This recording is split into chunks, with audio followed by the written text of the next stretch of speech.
So, wax on, wax off probably ain't gonna save you at the Saikai Taikai, folks. You gotta up your game. And the good news is that's exactly what today's showrunners did. Howdy, I'm Jeff Goldsmith, and this is the Q&A. My agenda is simple. Each week I plan to bring you in-depth insight into the creative process of storytelling. And folks, I am pleased to have with me today the showrunners of Cobra Kai, Josh Heald, Jon Hurwitz, and Hayden Schlossberg, and they guided us through this second batch of 5 episodes, which comprise the season 6 finale, which is a total of 15 episodes. So today we are going to discuss episodes 6 through 10. And this was a really fun episode because often in Act 2, if you think of their season finale of 15 episodes split up in 3 parts as 3 separate acts, often in Act 2, that's sometimes where things can become sluggish if you're not careful. And luckily, the showrunners avoided this and made a really intriguing and quite exciting second act for their 3-act finale. Honestly, there was so much to track that we barely got through it this episode, but I'm glad we did because I was able to gain insight into some pressing questions, and the showrunners were very forthcoming about their creative process, so I know you'll dig this episode. And speaking of things to dig, I hope you check out Backstory Magazine. We turned 12 this year, and we couldn't have done it without you. And folks, we are publishing issue 54. It is our Gladiator 2 issue. There's a lot of cool things going on in this issue. We interview the editors, the cinematographer, one of the actors, and yes, even the screenwriter. We wanted to get deep into our coverage of Gladiator 2, so these are spoiler-specific interviews for people that have seen the film that we had to wait to drop until the embargo had lifted, and it has lifted. So we are publishing this week. If you've never read us before, you could test drive us by reading a free issue at backstory.net or via the iPad app Backstory. And if you like what you see, and I hope that you do, I hope you'll consider becoming a subscriber, and I'm here to offer you discount coupon code SAVE5 that will save you $5 off a 1-year subscription to Backstory. And remember, as we get into the holiday season, Backstory is the perfect gift for the cool storyteller in your life, and you could just click the gift subscription box in our checkout cart. But remember, when you enter the email of the person that this gift subscription is supposed to go to, it will go to them immediately. So you might want to wait until a special day if that's what you have in mind. So look, it would really mean a lot to me to have my podcast listeners and Apple Podcasts and Spotify and my YouTube watchers of the Backstory Magazine YouTube page, which is where you could see all of these Zoomcasts as we talk about things. It would really mean a lot to me to have you join us in celebrating independent entertainment journalism and becoming a subscriber. So thanks for considering. But now, without any further ado, let's jump right into our episode, which is Season 6, Part 2, as we cover the finale of episodes 6 through 10 of Cobra Kai on Netflix with showrunners Josh Heald, Jon Hurwitz, and Hayden Schlossberg. Hayden, Josh, Jon, how's it going, y'all? How you doing? Excellent. How are you? Very good, thank you. Look, I'm sorry we have to meet like this again, but can't these kids just get along?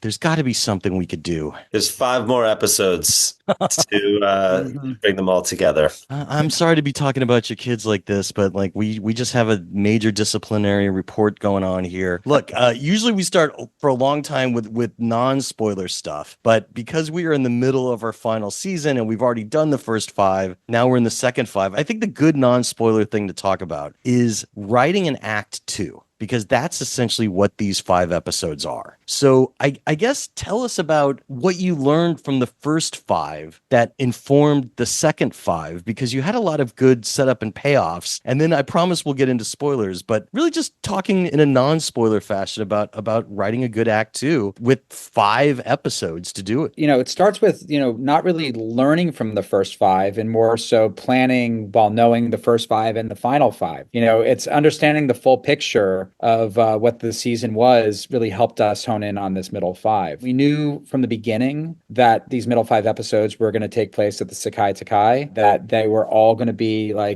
during this stretch. So this was something that we had planned from the beginning. So our goal with the first 5 was to hopefully entertain while setting up a bunch of relationship drama that's going on and, all sorts of pieces of information so that when we're in this middle 5, we can be digging deeper into it and the drama can build and build and build it until it explodes. In that final episode, the final, 15 minutes or so is just insane kind of melee that no one's expecting, and that all the different sources of conflict, some that are, new conflicts that are the result of this new tournament, some that are built up in the first 5 episodes, some that have been built up through 6 seasons of Cobra Kai, and some that started back in the 80s. So all of it's kind of coming to a head in the middle of this crazy rumble, and we ended it in a big dramatic fashion that would shake things up for our characters going forward. I mean, that's a very good way to say it. A lot of times in Act 2, your characters find themselves at a low point in which that they need to rise to the crisis and hopefully triumph in Act 3. You're dealing with a lot of different challenges that are kind of coming out of nowhere in here, and I'm not sure what else I could say that's non-spoilery, so we're just going to go for it. Actually, you know what? I have one idea.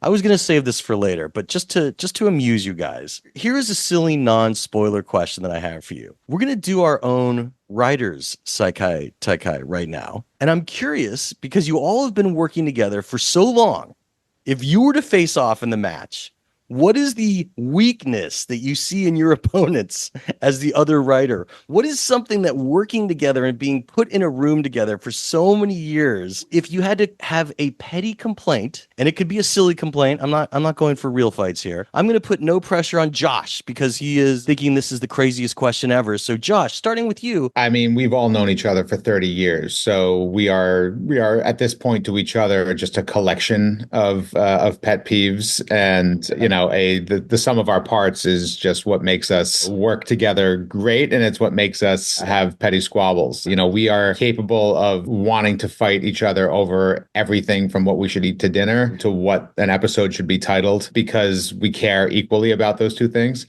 So I don't think there's a right answer among us, because we've just known each other too long. The truth of the matter is, I think we have a lasting relationship for 25 years, because these things come and go. At the end of the day, you end up having disagreements on various things, but you move forward. Either you come to a consensus on stuff, some sort of a compromise, or you accept the fact that everyone else in the room feels one way and you feel differently, and then you see it in the end, and usually it's still fine, but you're in that moment you're really passionate about your one idea. So it's hard to think of these examples so much, because it's these things, they happen and then you move on. Is that the lesson? Best idea wins, basically? Best idea always wins. It has to. It doesn't matter if it comes from the three of us or somebody else in the room. It could come from the person delivering lunch, if they overheard things and they're like, what about this? We're like, holy shit, that's the great idea. We don't care where it comes from. I hear that a lot from people that talk about good ideas. It can also get confusing, because if really the person delivering lunch, who's a part of your crew, is always trying to pitch ideas, that's also a no-no, because the writer's room really is the sanctuary of the writer's room. Well, also, they're not concentrating enough on the lunch at that point. That's the bigger issue. If there's one mistake in that lunch, it's maybe fewer great ideas and more, tuna salad.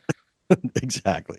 Well, that's good to hear that there's a lot of zen in the writer's room. It's very Miyagi-Do. That's the way it should be. I was just testing your loyalty. It was a loyalty test. All right. Well, so there's no way we could talk without spoilers anymore. So podcast listeners and Apple Podcasts and Spotify and watchers of the Backstory Magazine YouTube page, which is where all these Zoomcasts go, we are going to get into the spoilers for Cobra Kai Season 6, episodes 6 through 10. If you have not yet seen them, press pause, go to Netflix, watch them, come back, because we're getting into it. I mean, there's a lot of ways to start, but I'm just going to take an easy one. I think the biggest surprise here is you set up Kim as a new character for Cobra Kai in your first 5 episodes. And it was fascinating to learn this other less steely side of her when she and Chosen wind up in a relationship. When did that idea come about? Because really, most of what we're going to talk about today is character writing, because this stretch of episodes is very character specific. We take pains not to plagiarize ourselves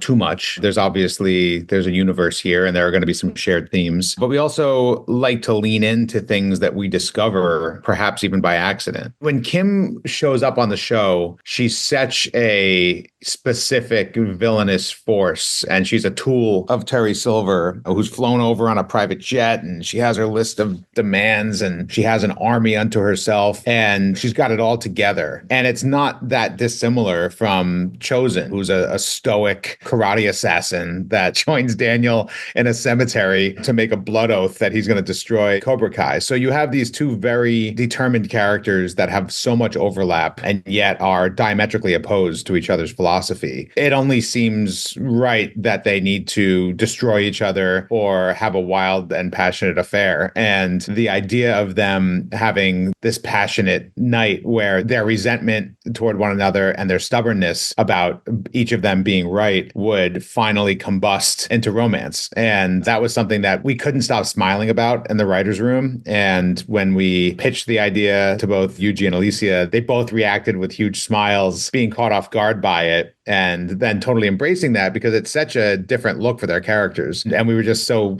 happy to have this moment where things didn't devolve into karate chaos for once. They devolved into romance. It's interesting because it really also is the romantic trope of this stretch of episodes, because really they have the budding romance, whereas the kids' relationships are all having problems in this stretch. So I thought that was interesting as well. No, definitely. By being in Barcelona, it gave us this overarching storyline of putting relationships to the test, or the kind of what happens in Barcelona stays in Barcelona. You're in what to our characters is an exotic locale, and playing with that, going on a trip as students. There's going to be some sort of hijinks ensue. There's going to be chaperones. So we wanted to play with that world on the teen side. At the same time, it's fun to have those chaperones end up in their own romance. I thought it was great. I mean, you look at that also through the lens of how Robbie and Tori are falling apart, right? And that's interesting, in which by having her leave the group and go to Cobra Kai after her mom's death, it does put her in a very alienated place. So you would think one of them is going to crack. And for all general purposes, the obvious person to crack would actually be Tori, right? Because she's just lost her mom. But here, what I like that you guys did was it's actually Robbie that is having the most problems and the most insecurity, whereas Tori is just telling herself, this is the path I've got to take. And so tell us about kind of that relationship cracking, especially when Robbie becomes so insecure that he cheats on Tori with Zara, Yes. the girl from Iron Dragons. So that was unexpected too. Well, Tori, it starts from a place of Tori being singularly focused on winning, that she felt in her mind that when her mother passed, she needed to kind of do right by her mother's memory by fighting and going forward and maximizing her potential, accepting the idea of not having this opportunity. And this was aided by, Kreese's words in her ears in episode 5 that led her to feel like she wasn't getting a fair shake at Miyagi-Do. She's going full bore into Cobra Kai because that's the opportunity that feels like is a real one for her. And she's not going to accept any sort of distraction from that as much as she loves Robbie. And for Robbie, this is a guy who has finally found some real connection. He's had a rough journey over the years and a rough upbringing, and finally found his match in Tori, and they kind of were in this together, and he had something that was pure for him. And I think there's the pain of not being able to be there for her and saying, hey, we said we were in this together and now we're not. And now she's on the opposite side of the mat. Meanwhile, all of his teammates are questioning what he knew, and can he be as clean of this as he's sort of saying that he is. And then when Tori says to Sam that, oh, like I told Robbie that Kreese saw me, that was something that Tori had asked Robbie to keep a secret. So right. Robbie's just sort of getting it from all sides and emotionally just sort of crushed from this whole thing. So he finds himself distracted in this tournament, not able to rise to the occasion. He lets himself fall prey to Kwan's antics, a little throwback to Johnny Lawrence in 1984 when he was like pretending to be with Ali to upset Daniel. Right. Very similar thing that we have Kwan doing there. And Robbie, who's a character who has never drank on the show because his mother deals with that kind of abuse, and he was in a vulnerable state. He had a few drinks. He believed the wrong thing and made a regrettable mistake. So we took two different paths for those two characters. I mean, I really liked it, especially your callback that you were just talking about to Karate Kid, because I was thinking that too. Some of the fans online were debating, would he really believe Kwan's ruse? But I think based on what you just said, his headspace, he was so vulnerable that even though Tori is technically vulnerable, she is really focused on honoring her mom's memory. And she's actually probably one of the more clear-headed people out of all the students in this round of episodes, because she has a direct focus that she's not really straying too far from. And Robbie was easily able to fall prey to not only Kwan's ruse, but Zara's solicitation. I thought that was really interesting. Was it always going to be Zara, somebody from the Iron Dragon team, or was there somebody else that you guys had in mind? No, we were always thinking of kind of stacking our villains that, we're really following on a personal level rather than a team level on the Iron Dragons. So our attentions weren't taken into multiple directions with multiple teams. It would have more impacts for how the brackets work out in that instance. So by putting both the idea of this big bad from both a boy's perspective and a girl's perspective in the same place, it helped contain the story, given that our story is tremendously uncontainable, given our multiple dojos and 900 characters we're already following. Yeah, exactly. I mean, it was interesting because, again, like with all the relationships that are on the fritz, Sam and Tori here, after having years of drama between them, they've come in these 5 episodes to like a new understanding of respect between them, in which Sam still seems definitely intimidated by Tori and a bit fearful of her because of how focused Tori is. But it was good to see that there was a level of respect, and you were able to get that one scene where Sam really kind of has a brief heart-to-heart with Tori. Tell us about kind of getting to that place for those two characters, because it was nice to see that relationship go in that direction, even though, as Sam has always said, they have so much drama outside the ring already. Yeah, like all the relationships on the show, we try to have them evolve, not revolve. And there are times where characters are at a high point or a low point, and you don't want it to feel familiar. You don't want what they used to do back in the 80s or 90s, where you just kind of retcon what happened in previous episodes and just make it where they're at odds with each other again. And you're like, but there was the good episodes where they were together. We're always in the character's headspace. And the fact that Sam and Tori came together in the first part and hugged and really became friends matters even if they go apart again, which happens in real life. It doesn't mean that we're back to square one. You're on a new square. And I think specifically with Sam and Tori, from Sam's point of view, she knows what Tori went through. She knows that her mother died. She can understand why Tori's doing this. It's kind of like seeing a friend go back to drinking or drug abuse or something. It's like she knows that joining Cobra Kai is a coping mechanism for Tori. And so there's a sympathy there. So she's not just going to be bitchy to her. And at the same time, Tori knows that everything that Sam and Sam's family did for her, she's not just going to hate Sam, but that creates a conflict within Tori, because part of Cobra Kai is really zeroing in on your enemy and putting all your hate in there. When we're in the writer's room, we're always thinking of where these characters are at now. Throw a challenge at them and then see what happens to them. I know there are people that are frustrated at times when Johnny and Daniel are on the outs after it seems like they came together at the end of season 3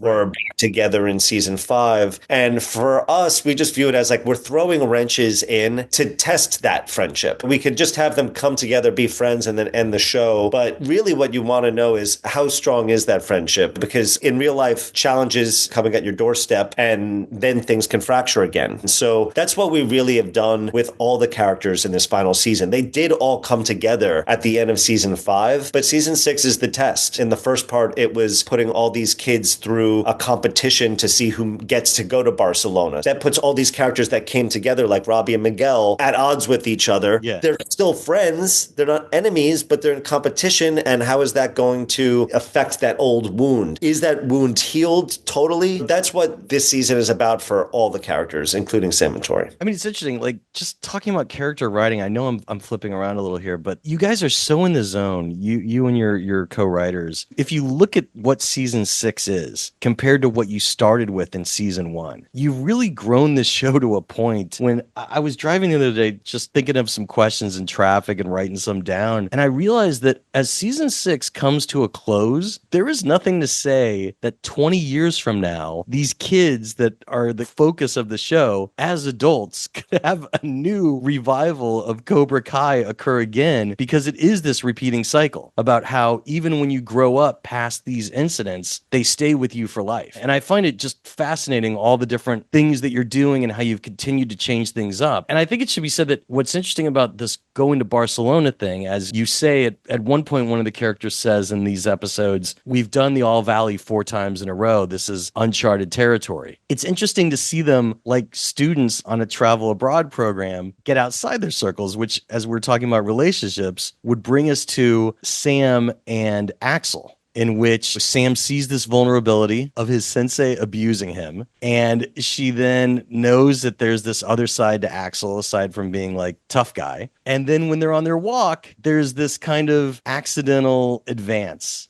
that Axel makes, not knowing that she has a boyfriend. And once he finds out that her boyfriend is Miguel, you kind of have this new triangle in which Axel is just mad at Miguel. Tell us about how that one came about, because that was interesting. I was really glad that it didn't end up actually another cheating story like the way that you handled with Robbie, because that wouldn't really make sense for Sam, and it could have gone in weird places. So talk about kind of crafting that, because that also has a great payoff by the end of these 5 episodes as well. We're always looking to have different dynamics. Every single pairing that you're thinking of here, like you brought up Zara and Robbie, that felt like, given what was going on in Robbie's life and given who Zara was, it felt like that would be something that would be the right kind of wrench to throw into their scenario, given the fact that Tori put them on break and that whole kind of thing. You know, with Sam, they've had the on again, off again relationship type stuff over the years, and we feel like they come to a place where there's a strength in their relationship there. So in this scenario where Miguel is back in the valley thinking that he's going to be gone from the tournament, and Sam just sort of like going on the night out and walking on the beach, encountering this guy who, like you said, it's like we've established him as the scariest guy on the mat, but having this like vulnerability in the character of Axel, and Sam just as a caring person starting a conversation. They end up having this nice conversation. They end up, of course, encountering Kwan and the Korean Cobra Kais, who start a fight with them. They escape. So they had like a little adventure kind of together. It felt like there was a chemistry there for Axel, a guy who hasn't felt a lot of softness and kindness come his way. Despite, you know, the success on the mat, he's got a very intense sensei who obviously is abusive towards him. And he saw someone who cared and someone who he was connecting with. So he made a move. We liked making it where, again, it was just a misunderstanding type of situation. It caused an awkward situation. And, you know, amongst teenagers, like a guy like Axel, it may be frustrated and mad and not know how to process exactly, you know, what's going on there. We liked making it where Sam admitted the situation to Miguel. At first, she didn't think much of it because she's like, why bring this thing up? But once it became apparent that like Axel was holding on to this thing and Miguel's asking about it, we had her be honest instead of lie. And we had Miguel act mature about it instead of flying off the handle, which just felt like growth for those characters instead of showing that they're going through a cycle that maybe we've seen in the past. Right. I mean, in lesser hands, it would have just turned into melodrama.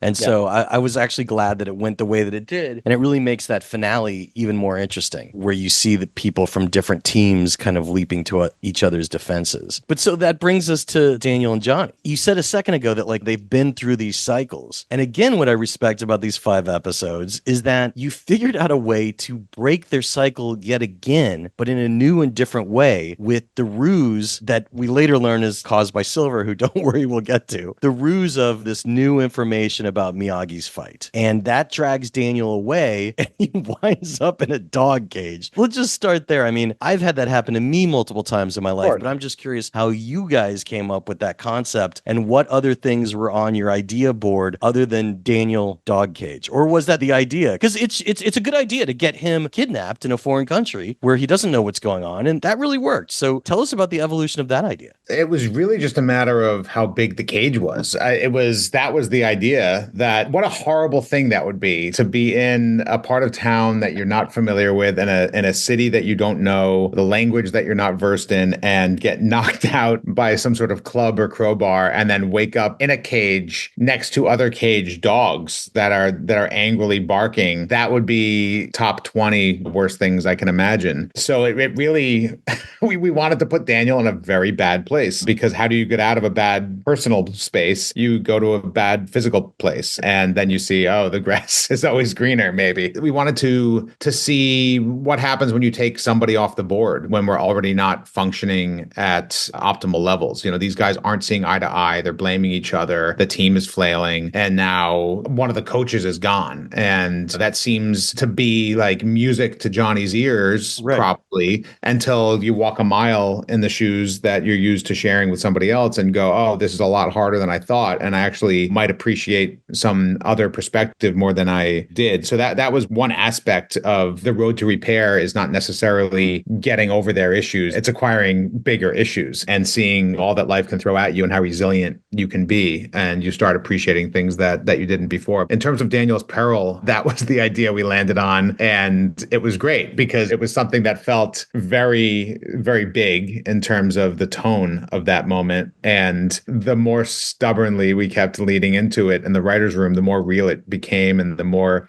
it evolved. And then we talked about who Daniel would fight there and how that would lead to a new bag of miscommunication and suppositions and everything else. Well, bringing that up, like, that's de Guzman, and he's from Karate Kid 3. And he is. Are there any waiters? Are there any extras that haven't been brought back? Is there someone new that we're going to see in the last 5? You don't have to say who, but I'm so curious. I love the way that you guys have brought back so many different people. Here, what was good about it was that it's a ruse in which the Cobra Kai tattoo makes Daniel think that it is a ruse by Kreese and Cobra Kai when it's actually not. When did you get that idea of de Guzman? Well, it's so funny because this may be an area where we had disagreements and stuff. You know, at the end of the day, it's a question of, you know, that 99.9% of the audience has no idea who this character is. It was such a minor character in the third movie. So you cannot count on anybody remembering it. However, there is a portion, the hardest core fans of this show, who've gone back and have like looked at all 3 movies and are now aware of all the possibilities. And so like we knew that there was this like hardcore fan base that would recognize him and that could put 2 and 2 together. But we knew most people would have no idea who this would just be a hired goon that Kreese is hiring. There's a limited number of characters that are left. There are famous ones, but there's not a lot of famous ones that would make sense for Terry Silver to be using in Barcelona. And so the genesis of it was Terry Silver being the one that's behind everything. And then the question was just like, okay, do we try to like put it out there and make it explicit that we see that it's Dennis? And then that kind of worked for 2 different audiences. There's a crazy hardcore audience that was like, oh my God, like, is Silver coming back? Like, they know, they did the research. So they're like, am I right? Am I right? And they're like, yes. I think it was a great reveal with Silver, and I want to get into that. He was just so good. He was such an evil character. Honestly, here in the series, much more than even in the original movie. You elevated him to this fantastic level. At what point did you realize Silver was going to come back, and that was going to be the axis of evil? You mean in the overall show or in this in the overall show? Because like that's a reveal in these 5 episodes. So from the beginning, we always thought we'd bring Terry Silver back. As we got into season 3, we started to get into greater focus. We brought him onto the show. He became this more layered but equally larger than life character from Karate Kid 3. And then there was the big defeat of him by the end of season 5. Right. So we liked taking him off the board. And it felt like, okay, Terry Silver is this thing of the past that you don't have to worry about. But we're having the final season of the show. There's 15 episodes. And we love Terry Silver. He's one of our favorite characters. He was also the guy who brought up the concept of the Sekai Taikai to our world. He had all these dreams of what the Sekai Taikai could bring. And he certainly wasn't gonna allow all of his enemies to be competing for it. You know, having Kreese and his group and obviously Johnny and Daniel, that's not acceptable for Terry Silver, a man that rich and that powerful and that full of ego. So he's going to use his considerable resources. Once he gets himself out of jail, he has a good attorney who may be one of the 3 of us. We knew when writing the season that he was going to be behind the Iron Dragons. In the writer's room early on, we called the Iron Dragons the New England Patriots. We would say like it was the old Patriots when they were just this dynasty that every year you knew knew that they were going to win. So if Terry Silver's getting involved in the Sekai Taikai against our teams, he's going to buy the best team that's out there, the team that wins most years, and he's going to throw every single element of himself into that team to try to make them destroy and humiliate his enemies. So it was something that we knew from the beginning of our writing, and we saved him for like basically the midpoint of this entire season so that you forget about him. There's enough drama going on and you've forgotten that he even exists, and there he is again. And yes, it should be said that there is a certain writer, showrunner, who's playing the lawyer. And when did you decide to do that? In season 5, when we decided that Silver was going to jail, I remember just thinking he would have some sort of amazing lawyer get him off. I've seen too many obvious criminals in my life get off, and I just liked thinking in that world. I've always liked the idea of acting, but it's always just like, well, what would you want to do? And that was because I love the character Terry Silver so much, and I thought there was kind of almost a meta joke there about like I kind of defend him online sometimes in comedic ways. So like to be his defense attorney and just being able to work with Thomas, it was just something that I love. The idea of being in his world, like even if I'm on the legitimate side, I'm kind of a henchman. I'd like to think. So absolutely. I mean, I'm getting him off. I'm making sure that he's clean and everything, and he's not getting into trouble. And working with Thomas was amazing. He's just such an amazing actor, and Sherman Shalati like always brings like visual flair to the scene. So it ended up being a really fun scene to just play with. But it really just came from like, okay, that feels like something I could do and really want to do. I thought it was a lot of fun. I somehow have a blind spot for actors, but I could spot a writer across the room. And when you entered frame as the lawyer, I'm like, what the hell? Like I just like leaned forward out of my seat. Like there's a writer on the screen, damn it. It was very exciting. That's it. You're like the people who knew who Dennis was. You know, like you're seeing it from a different level. It was a moment. Now, it was interesting because what I like here is that you go for a flashback and you have Terry drinking, you have him down on his luck, he's watching crazy cage matches, and this comparison of who the Iron Dragons were, they had been disgraced. Again, makes sense logistically that that would be a team that he could purchase to help them restore their glory, to win back the title. But I've got to know this because I've been wondering ever since seeing that flashback, there was room for a flashback within a flashback, or a flashback when Silver is in the tub, because he's explaining things. And at one point he says, the case was thrown out when Stingray tried to get Burke to testify and it was ridiculous. And I was just dying at that line. And it then made me realize, hold on, that's who we're missing. There's no Stingray. Like, are we going to see Stingray? And did you ever film a courtroom scene of Stingray trying to testify? Because that scene would have been absolutely hilarious. Or did you ever even write it? That's the thing was, that was just a little improv that I threw out, but like that all stemmed from me thinking, okay, I actually was playing this character, and I'm like, well, what happened? So I had to like in my mind visualize what happened,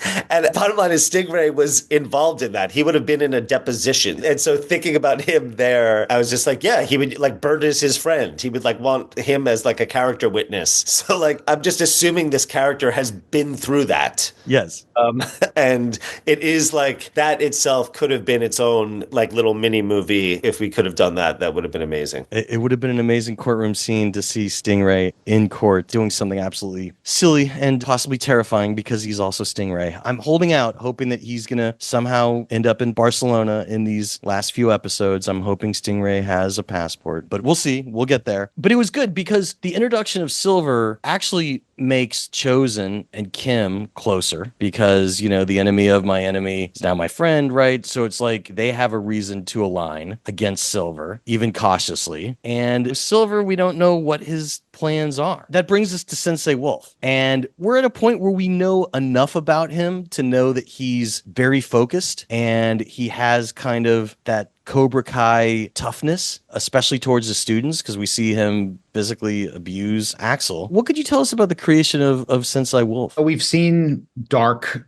senseis increase, obviously, before, and with Silver coming from this very aggressive perspective about winning and losing. With Sensei Wolf, we wanted to ground that in not born out of war or born out of pain or revenge, but just born out of that's what he was taught. And speaking with multiple people from the martial arts community, both, you know, stunt coordinators and, you know, and senseis and martial artists, a lot of them have had senseis not unlike Sensei Wolf, especially years ago when you could get away with hitting a kid in a dojo without the parents coming after you, or some some of them, like, it was their parent. And Louis Tan will tell you that growing up, his father was his sensei, and he had a very discipline-oriented approach to learning. And that's a story we've heard before. That's not everybody's story, but starting from that place where to be the best, you have to have complete focus and you have to ask the absolute best out of yourself, and you don't take your eye off the prize or else you'll lose. There is a school of karate that comes from that perspective. It is completely contrary to Miyagi-Do and the tenet of that philosophy, but we wanted to design a firing on all cylinders team that has no drama at the sensei level in terms of a personal hatred or revenge motivation with anybody else. Their motivation is just to win and keep winning and to inflict the most damage and be the most dominant. Starting at that point, that makes Wolf very dangerous because he is focused and he's asking the same of his,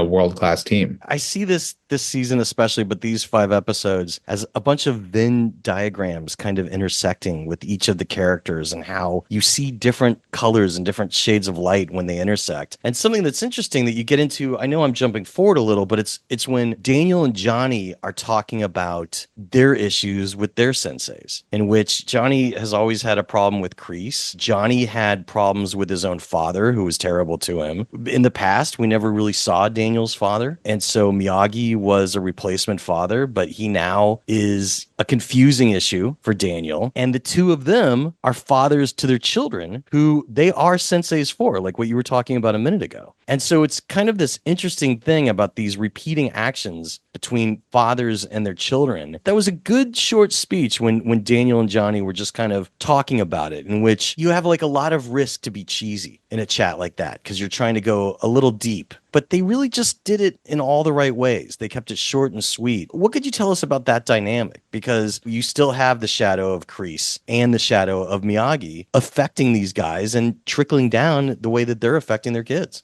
I mean, that's a huge part of the show. With Kreese, the trauma from 84 is still raw for Johnny and was only brought back to the surface through the events of the series and through his actions with Kreese and Kreese stealing his dojo from him and all that stuff. There's so much drama there. And Johnny's been trying to unlearn that while also being a sensei teaching lessons that this man taught him. And it's been a confusing thing for him. And he's trying to not be that guy while finding a way to teach the good within it. And for Daniel, it's always been pure. It's always been, I have this like godlike hero as a mentor that I had, and I'm just teaching his wonderful lessons. And now I'm on the biggest stage all over the world teaching his lessons. And like, was he the guy that I knew exactly? Is there some hypocrisy there? What's the full story? And he's sort of wrestling with all of that. Both these guys, a lot of it's the impacts of their sensei/father figures have impacted their own conflict with one another over time and have led to some of the shortcomings that they've had as senseis or the strengths that they've had as senseis. So that's something that they've been wrestling with this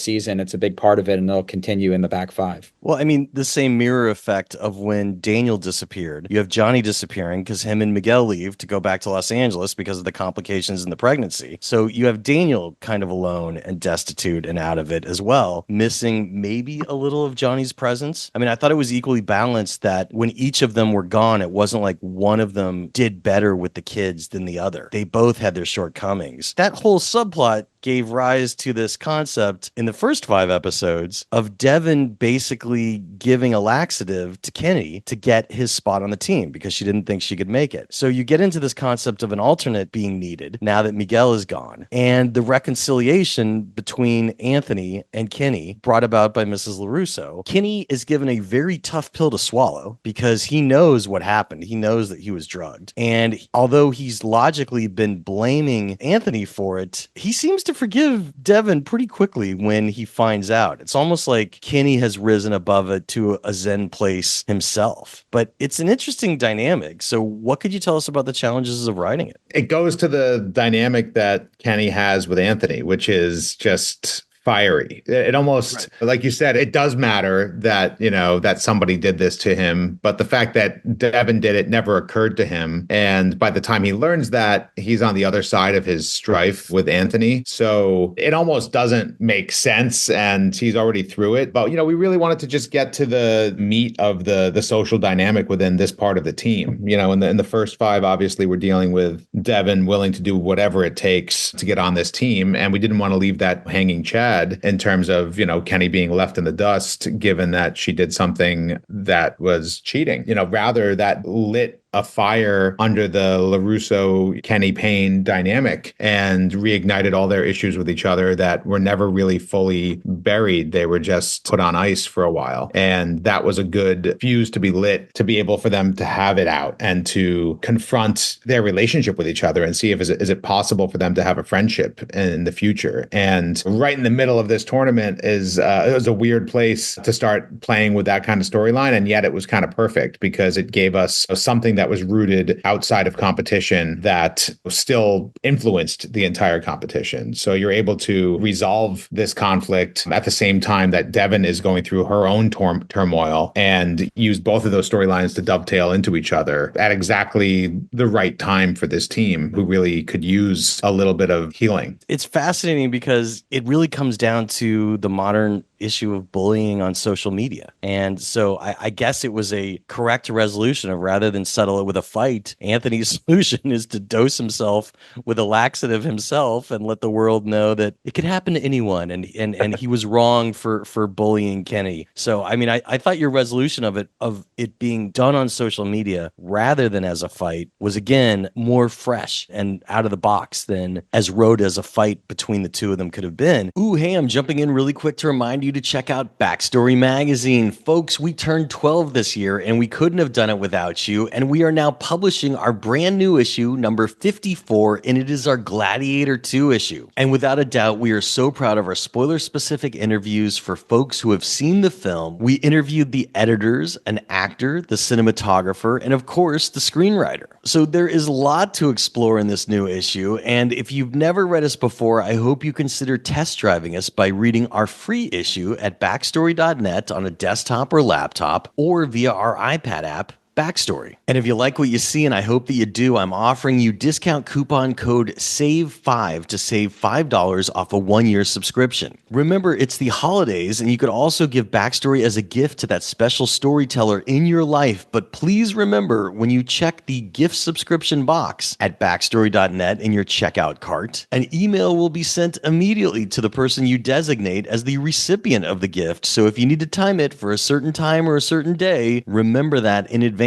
So look, it would really mean a lot to me to have my podcast listeners in Apple Podcasts and Spotify, and my YouTube watchers of the Backstory Magazine YouTube page, which is where you could see all these Zoomcasts take place. That's right, you could see us chatting it up. It would really mean a lot to me to have you join us in supporting independent entertainment journalism. So thanks for considering becoming a subscriber. But now, without any further ado, let's jump right back into our interview with showrunners Josh Heald, Jon Hurwitz, and Hayden Schlossberg as we discuss part 2 of the finale for season 6 of Cobra Kai on Netflix, which includes episodes 6 through 10. It's good to see the carpet pulled out from under everyone. And here you did it in a way that basically Cobra Kai is defeated. And the Quan face down with Robbie is kind of settled at that moment, in which Quan still wants to fight, and Robbie basically says, well, you're not going to have the chance because you're out of the tournament. And then the red team is accused of doping and they're kicked out, and so now Cobra Kai is back in. That was an interesting twist. When did that idea come about?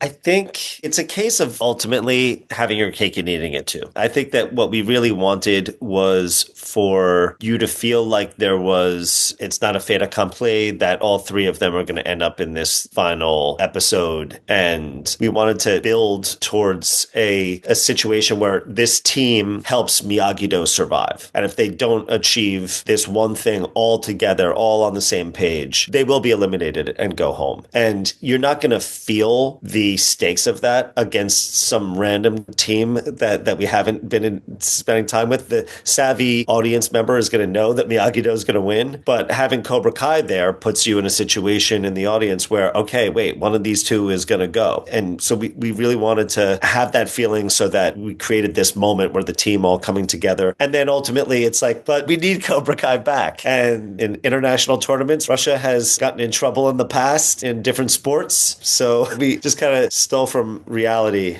and had our cake and eat it too. I mean, it makes sense. And the cohesion on the team was really important. So it was an interesting scene when Devin and Kenny finally have it out together, in which he's very passive about it, in which he's mad at her, but he's not going to physically do anything. He's going to let sleeping dogs lie because he'd actually rather just be on the winning team for the competition. That was interesting too, and I could see there being a bunch of variants about how to solve that problem. Was that difficult to write in a way that didn't drag the momentum down? Because it's a difficult thing that you're dealing with, in which you want the momentum of the competition to continue, but you do need the dramatic release between these characters. Yeah, that's why we kept it. We felt like the conversation that he had with Mrs. LaRusso, with Amanda, was impactful enough that it was less about the dosing, exactly that whole thing. It was really like the fact that he and Anthony had this rivalry this whole time and all that. And once that was over with and he decided he's going to go to Barcelona, and Devin was just somebody who he always got along well with. And she apologized and she made it clear that she did it for the reasons that she did, which were her own insecurities. He wanted to move beyond that and focus on the tournament. That makes sense. Again, it was a short scene. It was a good scene, and I think it worked. And as we get into that final episode, it's important to talk about the dream that occurs at the beginning. Obviously, I'm talking about the dream with Mr. Miyagi, and we have a face for Mr. Miyagi. And I'm curious about the decision of how to bring him in there and use a voice and create a face for him, and possibly work with his estate as well, because I know all that stuff you got to go through in a respectful fashion. So when did you realize you were going to go that far with it? When we first broke the season, we knew we wanted to have a scene where Daniel could share space with Miyagi again. That was the wish list. The conceit of Daniel's storyline in the series is that he is going it alone without Miyagi. That's the new journey for Daniel. He has this loving family and he has business and he has a house, but there's no Mr. Miyagi. When we get this deep into series and we are looking at, okay, what's new about Daniel's journey this season, the thing that we really wanted to lean into was the idea of discovering more aspects of Mr. Miyagi, which is not unlike what can happen to anybody as they get older, and discovering the things that your parents or grandparents maybe didn't share with you as the first, second, third, or 100th story they told you about. And there might be things that need more context, and there might be things that fly in the face of what you would expect from that individual. And we wanted to go through all of that with Mr. Miyagi. In the past, whenever we've shown Mr. Miyagi, it's either been through a legacy video from a daily that has been taken from the original trilogy, or we've occasionally shot on the back of somebody. The decision to show the face felt like it was the ultimate arrival, as technology has kind of brought us here where we're able to do that. But like you said, it's a delicate process. It was just a discussion with Ralph about the storyline. It was a discussion with Pat's estate just for the blessing and the permission. We talked at length with Robert Mark Kamen, who created Mr. Miyagi, just about what we were doing this season. And then it was a collaboration between visual effects and sound and everything else down the list when it comes to production and post-production, in terms of how to do that, both with an actor on set and a different actor recording, and then some artificial intelligence that can help bring Pat's tone back to that performance. So it's something we were really happy about putting out there. And also we get to live in the protection of, this is just Daniel's dream. We're not saying here's something that happened and look, it's Pat Morita and Ralph Macchio. We're saying Daniel is having a dream where Miyagi comes to him. So looking at it through that lens, we felt very comfortable with it. I mean, it was interesting for him to say, like, you're not strong enough to accept the truth. So it again has us curious about what the truth, quote unquote, is going to be, which I'm guessing we're going to find more about in the next 5 episodes. It was interesting. What did you do for his voice? We had an actor come in and record the dialogue, and the actor came in because he had a tone that was in the ballpark, because an actor can bring emotion to a recording that AI is pretty good with it, but it's not all the way there yet. If you have a base of a soul, it's easier to adjust that than it is to completely invent that. And then the powers that be and sound have a specialty of applying some AI to that in terms of all the recordings of Pat Morita that exist, and especially the ones where he is performing as Mr. Miyagi. You look at the phraseology and the way that he's delivering the verbiage, and you can tweak and dial up and down and find that sweet spot that gets pretty damn close. Well, I think it was good that you had an actor there. and obviously having consent is key, so that makes everything on level. Like, so I haven't seen any pushback, and I thought you handled it in a very respectful fashion, so it was cool to have. Something that was really interesting was it's common for this entire series to have an inspirational speech before the big match, and here again you guys mixed it up, in which we're ready for Johnny and Daniel's son to give a speech and it's the kids that take over and do it, which felt really on point. How did that idea come about? It was something in the writer's room. We were all talking about sort of like, we've done so many of these inspirational speeches that we wanted to mix it up. In fact, we have a deleted scene that'll probably show up on the DVD that was Johnny and Daniel like walking down the hall, discussing what kind of strategy they were going to use, and they're like going back and forth, and then they like witness what's happening. We have them come in at the end of the speech right now, but we used to have a thing where you saw them like witness the whole thing. But yeah, just the kids, we figured it's been 6 seasons of training from these senseis that hopefully something rubbed off on them in terms of like the motivational speech style thing. And yeah, we wanted to bring them together and really just take note of this moment where it's the last time that all these people who've been together for so long are going to be fighting as a team, and really have Robbie get to step up as a captain in that moment. It really worked. And inversely, rather than a long speech, you did it with so few words. Tori has just been through the ringer this entire season. And basically, her drama is just ramped up, in which she's filled with some self-doubt, getting ready for that final match. And she turns to Kim and asks, was it worth it? Rather than like somebody giving her a speech, she's asked, like, was it worth it? All the sacrifices. And you get the sense that Kim probably made many of the same sacrifices that Tori has made along the lines. And tell us about that, because I'm not sure I believe Kim's answer, to be honest. Well, we threw a lot at Peyton this season, and she rose to the occasion, playing with dramatic colors that she's shown before, but not to this level of complexity and maturity. And I think seeing her disappointment at the end of episode 9 and her exhaustion at the beginning of episode 10, as she's dealing with everything that's bleeding back in from reality, as it appears that she's out and then she's back in again, and she's trying to wrap her head around having to get her game face on and go out there with a killer instinct. And I think it's all swirling around, and she's finally confronting that question for the first time. It's not like it's been on her mind. I think it's finally dawning on her the amount of sacrifice that it takes. And it's a fair question to ask. And we wanted to see that play out and experience some of the uncertainty on Kim Dae-eun's face as she's hearing this question. Like, she's not prepared for it. She feels like somebody who's prepared for everything that comes her way from one of her students. And this momentarily rocks her and puts her a little off balance. I think that answer she gives is meant to be a little bit of a question mark in the audience's mind. Like, does she really believe that? Or is she tamping something down and pushing something deeper into her soul so she can get the job done? It's an important inflection point for them both. And obviously the story gets tremendously interrupted before we can dig much further. Let's talk about that interruption, because you've been upping the game of what would happen in this competition, because you're out of the All Valley. Anything could happen. You're doing interesting things that were even subtle callbacks all along, like the hanging platform that people would fall off of is almost like the floating wooden slat that they were on in the pond in Miyagi-Do. So their skills were like coming back to them. There were reflections there. But basically, Red Team has been knocked out, and the red coach is somehow still around,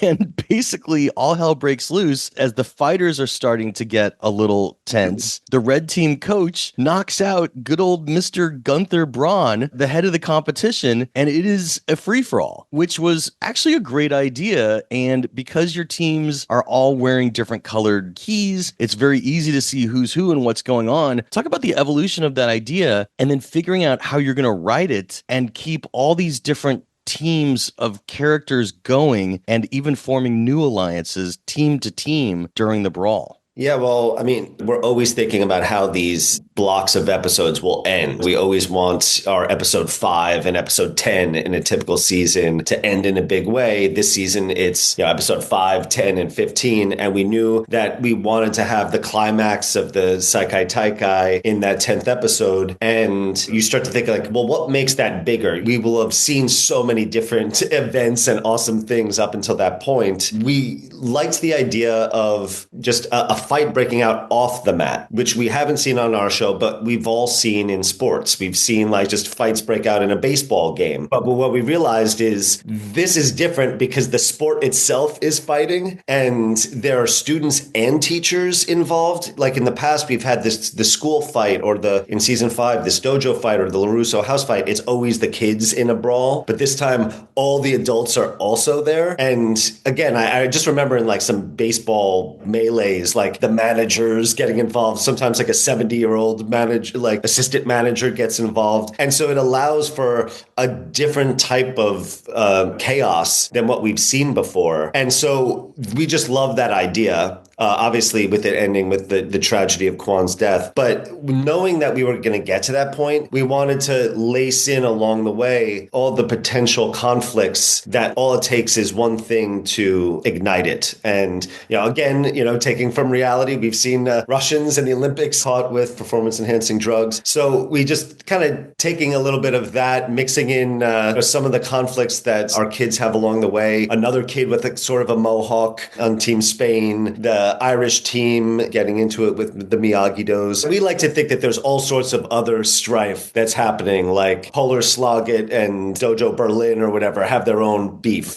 going on that we are not even paying attention to. So it makes sense. And it was really well done. I can't imagine logistically what it looked like on the page because there was so much going on, but you still painted with clear lines. Everybody could follow what was happening. And then you saw teams coming together in which you saw Axel kind of step up with the Miyagi-Do kids, which was cool because they were just facing off in enemies a moment before. There's a Chekhov's gun, right? So if you see a gun in the first act, it's gonna be fired by the third act. Here we have Chekhov's knife, and it was Kreese's knife. You already did the ruse earlier that worked out really well when they stole it, and he blamed the wrong people for it to kind of get him off his balance. Here he grabs his knife and he wants to go after Silver, and he drops it, and it's Kwan that finds it. And it's interesting because it is Kwan technically fighting against Axel. And it could have easily been Kwan fighting against Robbie because they've had this grudge, but it also could have been Kwan versus Miguel. How did you decide to get it as Kwan versus Axel for this block that then leads to Kwan accidentally falling on his knife? We wanted the whole thing to be complex. We wanted there to be all these different interpersonal dynamics that are leading to it and for there to be surprises. The thing with Axel is he has his little crush on Samantha.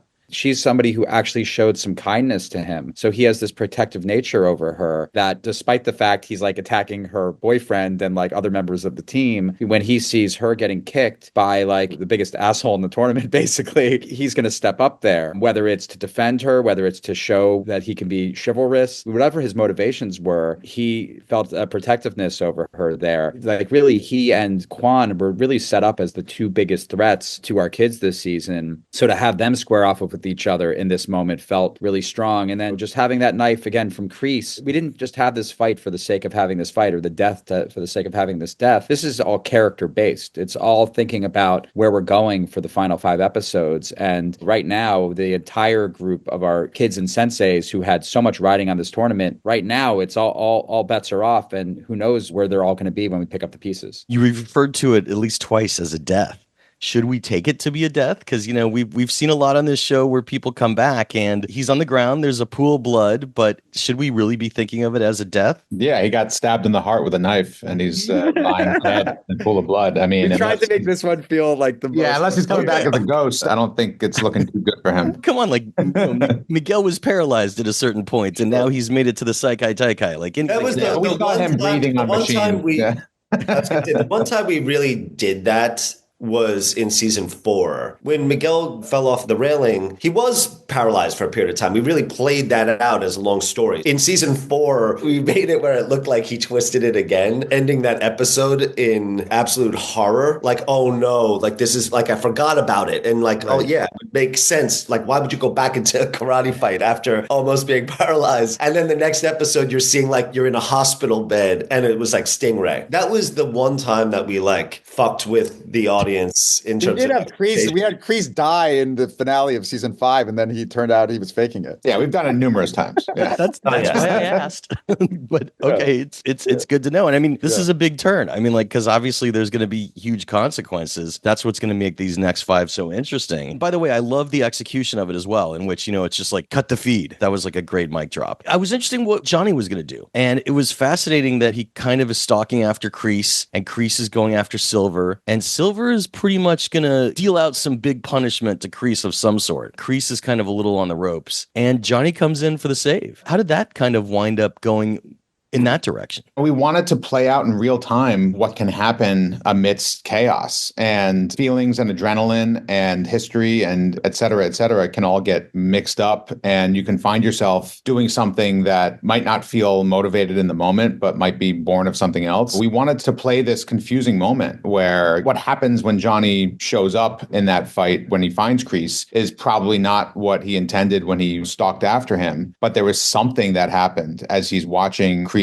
get dominated by Silver, who, he also hates. He chooses a side there, and it's big and it's poignant, but it also is confusing. And I think Terry Silver voices what is the surprise of the audience in that moment, where he says, why? I don't think we intended for Johnny to even have the answer in that moment. I think it's a big why that's meant to kind of hang there for a moment, and we'll see where Johnny's headspace evolves from there. But it is a big moment for him to choose to defend his mentor, who he truly hates at this moment. If you think about what the opposite would be, though, it would be like him joining in on the stomping.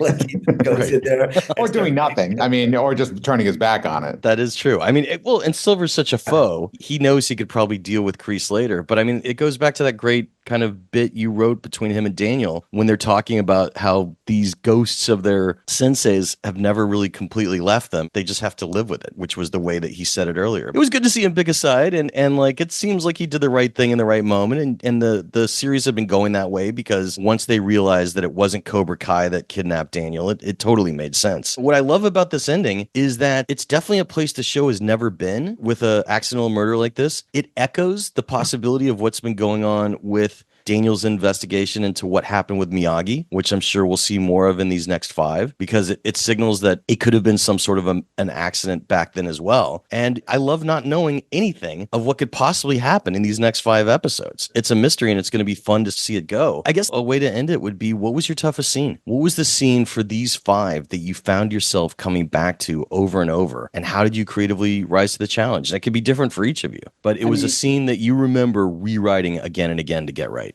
I mean, I would say, the big melee was probably the biggest thing. And that was really because there were so many moving parts. You were tracking so many different characters and so many different allegiances and so many different conflicts. It starts off with the big, longest, beefiest version. And then the reality of, we're not a higher budget TV show that gets 2-3 weeks to shoot the melee. We got 3 days or 4 days to shoot all of that.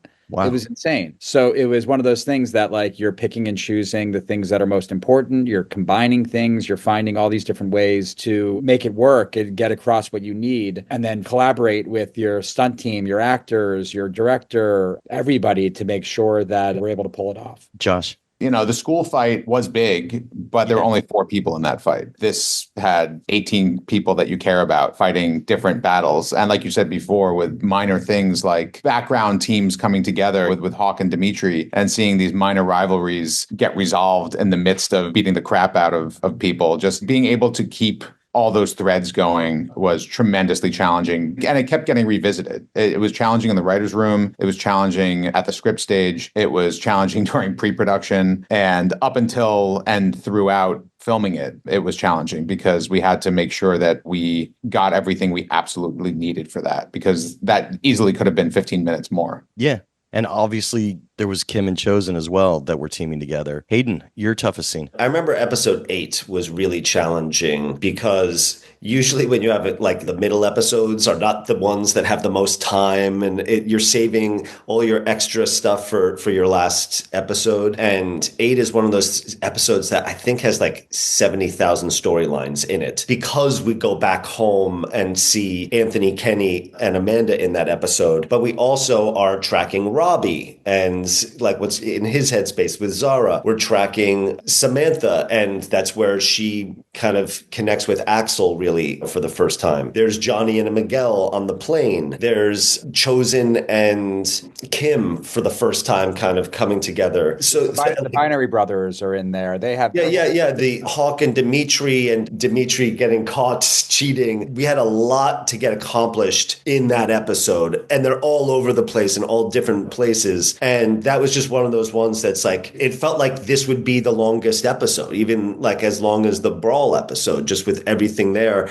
And we knew that we had to save so much for the Brawl. So that was one of those that's just like this sausage that's so tightly packed that like the moment you slice into it, it just like comes out. I mean, it was great. These were a great batch of 5 episodes. And look, you guys have been very generous with your time. I cannot wait to see how it ends in 2025. Jon, Josh, and Hayden, thanks for chatting about Cobra Kai Season 6, Part 2 finale of these 5 episodes. Thank you. Thank you. And that's how the Q&A went down. Special thanks again to showrunners Josh Heald, Jon Hurwitz, and Hayden Schlossberg for being so generous with their time in discussing Part 2 of their Season 6 finale for Cobra Kai on Netflix, which includes episodes 6 through 10. And while you're surfing online, I hope you also check out Backstory Magazine. We turned 12 this year, and we couldn't have done it without you. And folks, this week we are publishing issue 54, which is our Gladiator 2 issue. That's right, it's a series of spoiler-specific interviews with the editors, the cinematographer, an actor, and of course, the screenwriter. So there is a lot to explore in our Gladiator 2 issue, and of course we're going to keep adding to it throughout the year because we are a digital magazine, and we could do that. If you've never read us before, I hope you consider test driving us by reading our free issue over at backstory.net on a desktop or laptop, or via our iPad app, Backstory. And if you like what you see, and I hope that you do, I hope you'll consider becoming a subscriber, and I have a discount coupon code to sweeten the deal. It's SAVE5. That's SAVE and the number 5, and that will save you $5 off a 1-year subscription. Remember, it's the holiday season, so if you want to buy a gift subscription for the important storyteller in your life, you could do that over at backstory.net. Just check the gift subscription box during checkout. But please keep in mind, when you do a gift subscription, it will email the recipient immediately. So if you want to pick a certain day or a certain time, I suggest you do. But look, it would really mean a lot to me to have my podcast listeners and Apple Podcasts and Spotify, and my YouTube watchers of the Backstory Magazine YouTube page, which is where all these Zoomcasts can be found. That's right, you could watch us talking together on Zoom. It would really mean a lot to me to have you consider supporting independent entertainment journalism. So thanks for considering becoming a subscriber. The Q&A with Jeff Goldsmith podcast is a copyright of Unlikely Films Incorporated in 2024. All rights reserved. Of course, if you want to drop me a line, you could find me over on Twitter as Yo Goldsmith or Backstory_mag. You could find those same handles on Instagram, Yo Goldsmith or Backstory_mag. You could even find those same handles on Blue Sky, Yo Goldsmith or Backstory_mag. Or you could go old school and you could write me an email at backstoryletters@gmail.com. I also have a Facebook fan page. There's a lot of ways to get a hold of me, and I will do my darndest to reply. I'm Jeff Goldsmith, the publisher of Backstory Magazine and the host of the Q&A, thanking you for tuning in and telling you to stay out of trouble.